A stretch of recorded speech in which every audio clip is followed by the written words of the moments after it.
What is up, Nuggets? It's your boy, Killer Pizza, here with a brand new video for you rascals and rapscallions out there. I'm here with Cody. We just got done seeing the Iron Claw, the Von Erichs movie. Yeah, it was pretty fun. Just got back to my house. We're sitting here in my driveway, going to do a quick little review for you guys. So, first of all, I'll say we both feel pretty hyped to be able to see a movie like this, opening night. It's rare I get to see movies like this on an opening night. It was a lot of fun, but and when was the last time you can remember a wrestling movie being released with this much hype behind it? Yeah, that's true. It's been a long time since there's been a wrestling movie, and as you guys know, I'm an independent pro wrestler. Cody is as well. The Emulator, if you follow IWE, is part of the Greater Good. We kick some fucking ass up there, but yeah, this movie was cool. We're going to try to give a little non-spoilers to begin with. You know, it's a story about the Von Erich family, a famous wrestling family in Texas. They had 4 kids. Fritz Von Erich was a wrestler, raised 4 kids into the business, and it became a very tragic story over time. So first of all, we're going to do a little non-spoiler shit. Like I said, what do you think of the movie? Not giving anything away. It was really long, but at the same time, I mean, there was portions throughout it where I was sitting there and I was like, man, this could be over right now and I'd be okay with it. But then there'd be another part where something dramatic would happen and would pick back up and it'd be like, shit, this is an actual true story. Yeah, I agree. That is one negative I'll give right off the rip, because it was over 2 hours. I think they could have trimmed a lot and it could have worked just as well. I'll say it had that classic A24 look, the graininess, which I really enjoyed. I liked how the spoiler alert, the first 5-10 minutes or so of the film were actually in black and white. Yeah, it opened with Fritz applying the Iron Claw and everything. That's another thing I would say.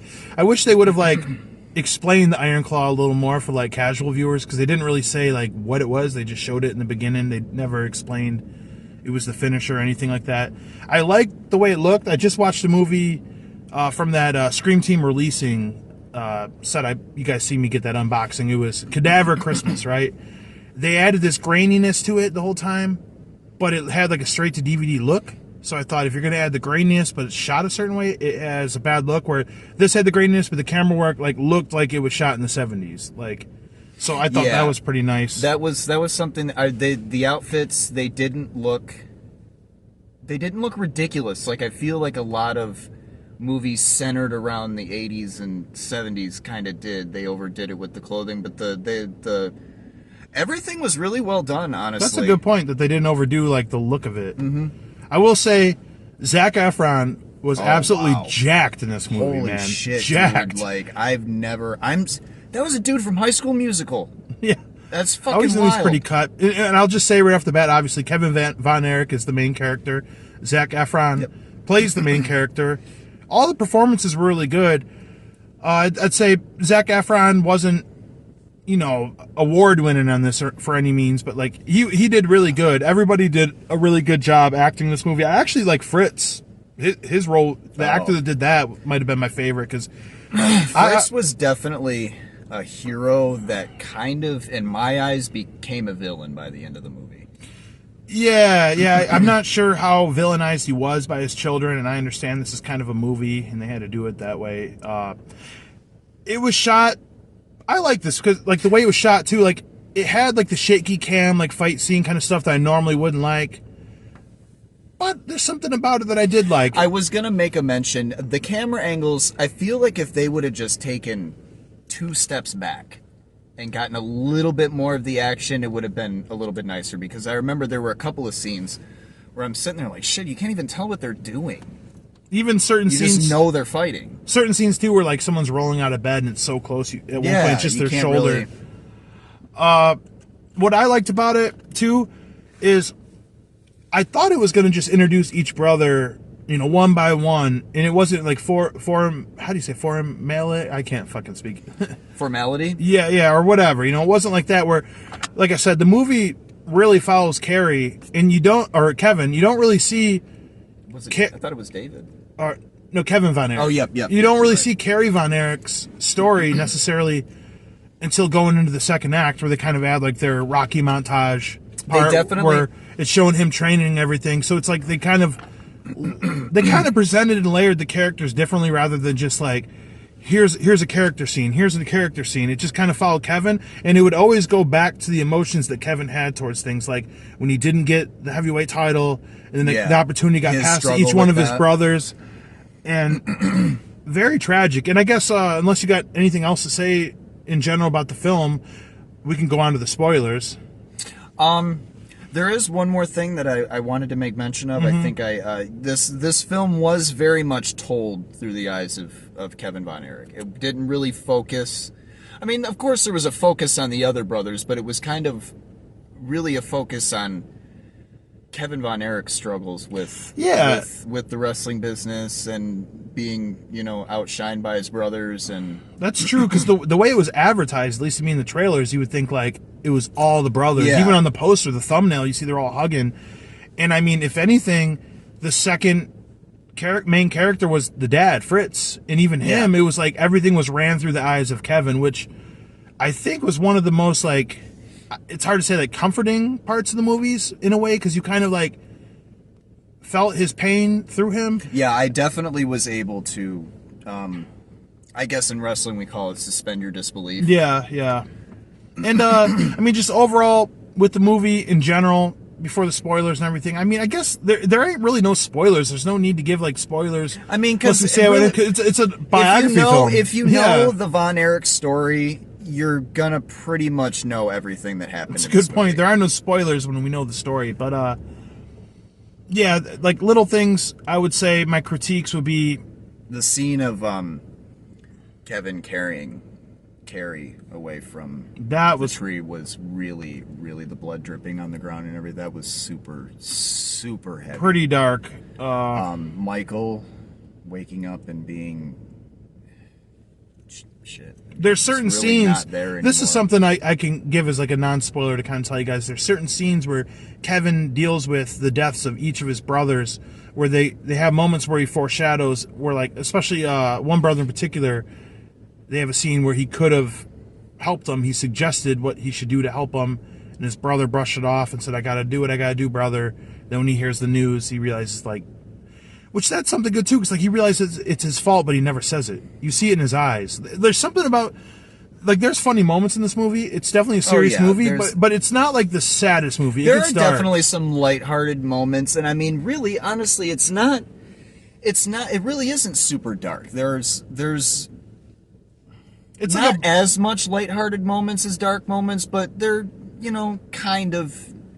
there's not really too far in either. Really, it just kind of has like a weird A nice balance. comfort in Yeah. feeling it. Like even like there's not much excitement in any of the Von Erichs the way they portray stuff. It's mostly like they just listen to their dad, like yes sir, like, I'll do you proud, shit like that. It was a very dramatic way to, and especially in this day and age, the years that we're in now with everything becoming so advanced. And I was just saying that 10 minutes ago to you. I feel like dramatizing the story is what's going to make the story itself more interesting yeah. to the younger generation that might, the 18-year-olds that are just getting their start in the business, or 17, 16-year-olds, whatever age that you are getting into the business. This would be a great movie for somebody to see if they want to know a little bit more about what the business was like back then. Yeah, I will say that too. It definitely, I'm not like the biggest old school guy in wrestling. I've been wrestling for 8 years in March, but there is an old school mentality that got passed on. And, if you're a fan of wrestling, you know about it. And a lot of it is true, especially with that family. It really is tragic, and I will say, I did not like the guy they used for Bruiser Brody. Way too short. Didn't look like him. Yeah, he was super short, but I mean, I knew as soon as I looked at him, I was like, "That's Brody." And Terry Bam Bam Gordy did not look like him at all. Really? I When I think looked so. at Bam Bam, I was like, "Shit, they got a good actor for him. He kind of looks like It him a looked like little bit." Kelly and Dane to me. I'm like, Yeah, it did kind of look like Killian Dane a little bit. It's funny. I remember at one point, like, he said a line of like, when we first got in there, like someone asked if wrestling was fake, right? And the wrestling's not fake. Yeah, wrestling. I reclined my chair all the way back, because back in my day, we only had uncomfortable chairs. I leaned all the way back. Do you notice when I went all the way back, I leaned my chair forward a little Yeah, bit? too far. I got a kink in my back from wrestling. And I'm like, plus I was almost getting in a fight with people in the theater. We won't get into that though. It wouldn't. We really won't get into that. They just would Yeah. not stop talking No. the entire time. There but- was a real good understanding reason why though. So let's just move on from that. yeah. No, what were you were saying something earlier that made me want to make a point. Oh, it's the beginning scene where this is his wife, Kevin's wife, or soon to be at that point. Yeah. Looks Which they so- established that real early. It's Yeah. the only Yeah. love interest they really follow in the whole Yeah. movie. She looks at him and goes, "So this is fake, right?" And he like, immediately looks like not Oh, insulted. that's but, the like, scene. Yeah. He's like, there's nothing fake about what we do. And that's the truth. There's nothing fucking fake about what we do. I hurt so much after my last match, it wasn't even fucking funny. I'm still recovering from mine. I like the line he says during that. She goes, "What do you like to do for fun?" He says, "Be with my brothers." "What do you like to do with your brothers?" "Anything." Anything. And- I felt that. That's genuinely how I feel about you guys. What do you Free want to do birds. with your What do you want to do with your brothers? Fucking anything. Yeah. We got a gang of ragtag boys we ride with on the road. This is one of them. There ain't nothing like wrestling. And as a professional wrestler, I can't speak for every professional wrestler. What was it that I said earlier? I think this has been said by a couple different wrestlers before, and I think who I'm remembering saying it is Chris Jericho. But the type of emotion that wrestling creates, man, if you could bottle that shit up and sell it, you'd be a fucking millionaire. After Yeah. your first bottle. Yeah, that's true. After your first bottle. If you that shit, man, I'd buy it. Cause there ain't nothing like it. Like, yeah, I'm terrified, but every time before I walk out through that curtain, but as soon as I walk through that curtain, it's like, man, it's like a rush like nothing else. Yeah, like if you guys never knew, like every time before I have a match, I get dry heaves and I got to take like a little swig of water, and I always feel like not as bad these days. Like I'm gonna shit my pants before I go out, just nerves. But once you get done with it, it's like nothing you've ever done before. And I feel like there's little things of like, maybe I'm looking at this from a wrestler's perspective too much, but from that perspective, I thought it was a great movie.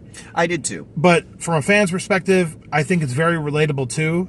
And like I said, though Zac Efron didn't like win an Oscar on this one, he was very believable and really good in this. And I feel like He little dedicated things. himself to the role. Yeah, they were training with Chavo Guerrero and Yep. stuff. Little things like I loved hearing that. I wish they would have explained more inside terms to some of the fans, but the story itself was pretty But clear. even in that, they didn't really use too much inside terms. Yeah, it's honestly. Like, you didn't hear kayfabe. You didn't hear, like, work or shoot or anything like that. Like, I think, in a nutshell, you could look at this movie, and there's awesome wrestling scenes in this movie. It's great choreographed, awesome shit. It looks real. It looks the way it did back in the day. But a lot of this movie isn't really based on wrestling. You could take like a family-owned business with your kids that are working for you in your business, in the dramas and struggles of life, and that's pretty much the movie. Just how like Rocky isn't really a boxing movie. It's somebody struggling through their life and trying to like persevere. But you can relate to it because Yeah. who hasn't fucking struggled and who hasn't been like, I'm gonna do this shit. I will say one of my favorite parts of the movie, this is a spoiler, at the very end of the movie, Kevin kind of got out of the light and he's watching his two sons play football in the yard.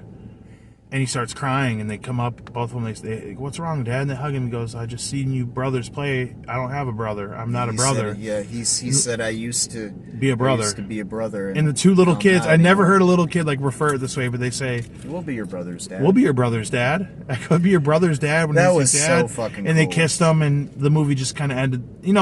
For a movie that ended so tragically, just because of the history of it, like it did have kind of a sweet tone to it. And Kevin also realized in real life, because I did watch the Dark Side of the Ring episode about the Von Erichs as well.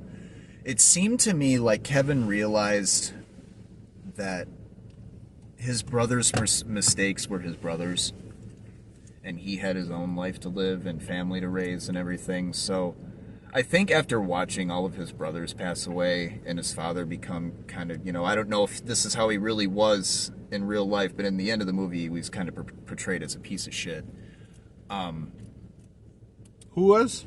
Fritz. Oh, okay, yeah. I know I can kind of understand why David just sold the promotion to Jerry Jarrett.